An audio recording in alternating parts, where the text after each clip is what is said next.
Hello. The course today is about modernism and some parameters and ideas related to the concepts of that frame the movements.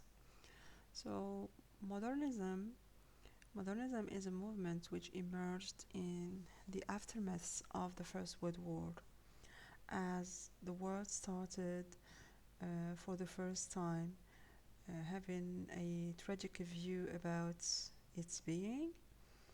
Uh,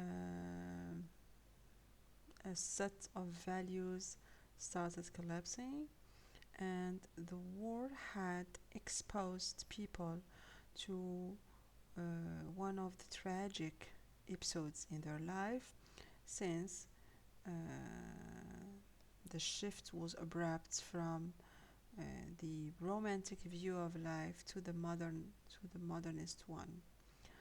So better to start with stating the difference between modern and modernism. So the modern emerged in the 14th century, when the economic systems shifted from the feudal system to a capitalist one, and modernism is a movement that emerged in late 19th century, and it was about a whole deep, bold transformation of the European society and the American as well. It had emerged in Europe first, and then was uh, very present, if we may say, in the American continent. So among the influential names that marked the emergence of modernism are René Descartes, a philosopher. I think so. I am. Thoughts, the importance of thoughts, and the importance related to being. Empiricism. They started learning on leaning. On experience and learning from first-hand experience. Rules were no more to be dictated, but rather it's self-man's experience. Another name that marked the emergence of the movement is Friedrich Nietzsche. Nietzsche, with his catchphrase, God is dead, and this is to describe the tragic view of life, stating that uh, no salvation is to be waited for from God. Related also to other ideas of power and other matters that we're going to expose later at the right time.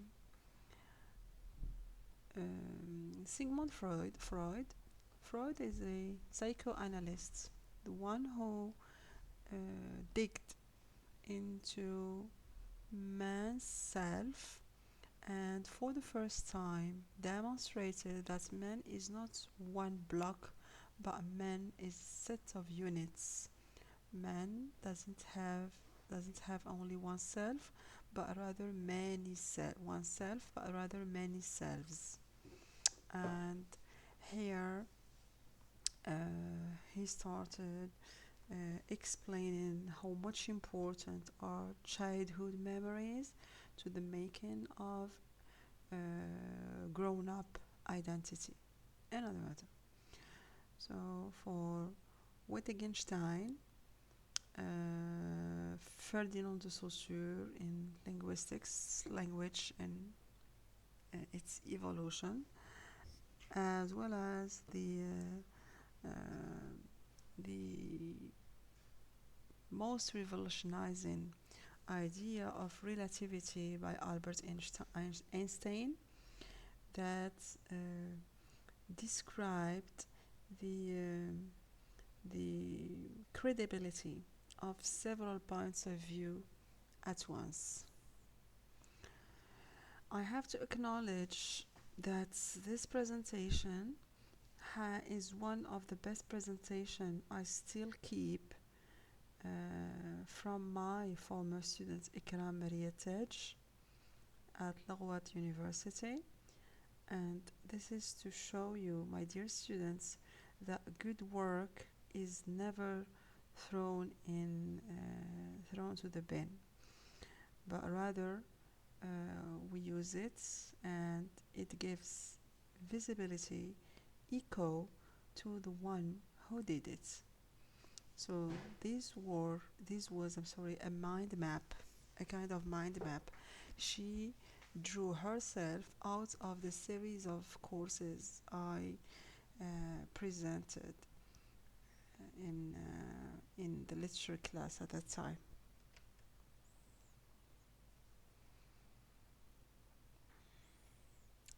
So here you have an introduction dealing with the movement and its emergence, and especially the aftermaths of the First World War. Also an overview, the ideas related to René Descartes, I think, therefore I am. So in late 16th century and mid 17th century, he rejected the church and its beliefs because the stronghold of the church had prevented men at that time from free thought and so innovation. He introduced his views about doubting about everything, and the analysis and examining of problems yield to knowledge. So knowledge is acquired personally. He also acknowledged more the mind rather than the body. Out of his ideas, some of his counterparts, philosophers like John Locke and David Hume, also acknowledged the importance of experience, but via the senses, to be tangible. And science had at that time satisfied their thoughts, being uh, favoring rather observation and experiments, and that all is in the movement of empiricism. So here is John Locke. However, he is here comparing equally the body to the mind, unlike his predecessor Descartes. And the famous catchphrase, "The mind is tabula rasa," it's a blank slate where you gonna fill in it. David Hume, he agreed with Locke that knowledge is gained by experience. It was the main matter of the age, and started making a difference between impressions and ideas. This is going to be the leaning point for the Impressionists after, because realism started to lose to some extent its shade, and impressions to more vividly and being more credible as a writer, a painter, musician. The feelings are not that definite by shape, but rather impressions are there, and we have shadows. The famous musician Schopenhauer in the world of music, and he talked about the idea, the will to life and love and happiness as healing the tragic side of humanity, and art is the only way to escape from the agony of life. So modernism didn't affect only one sphere of life, but all of them.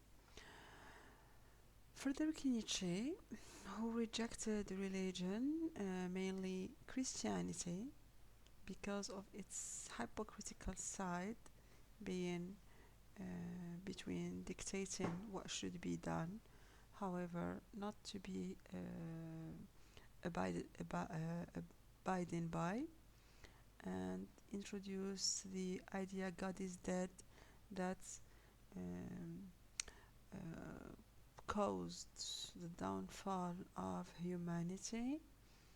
And in The Will to Power, he spoke about a driving force in man and in humanity that's in pushing it forward. And finally, life keeps repeating itself. It's the historical cycle which keeps repeating itself after chaos. Sorry. So these are currents. Sigmund Freud is here in the role of the unconscious, and he divided man into id, the id, the ego, and the superego, the three main layers in man's personality that dictates his conduct and behavior. The power of the dreams is there, and he translated how this over concentration of throwing back some emotions and feeling result into slips of the tongue.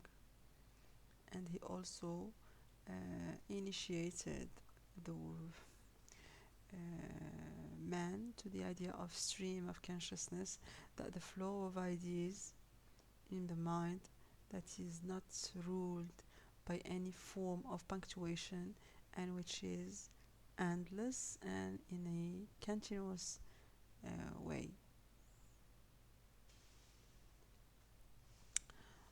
Wittgenstein is related, his name is related to language, and language, so the word is not one, but rather a single word depends on the context to create meanings, and uh, the multiple ways through which one can view the world around him through this game of language. I'm going to see all this deeply in the novels. So another figure, Ferdinand de Saussure, still dealing with language in terms of concepts and sound, which is signified and signifier, and it started establishing a kind of a communication code between someone who speaks and the other one who listens, to speak about a system. And he introduced the movement of structuralism in language. Sorry. So Einstein, and the one who highlighted many points in the universe related to past, present, and future. This has been of great help for writers, for philosophers, to understand particular points about man, to introduce new characters in literature. Thank you very much, and thank you, Maria, again.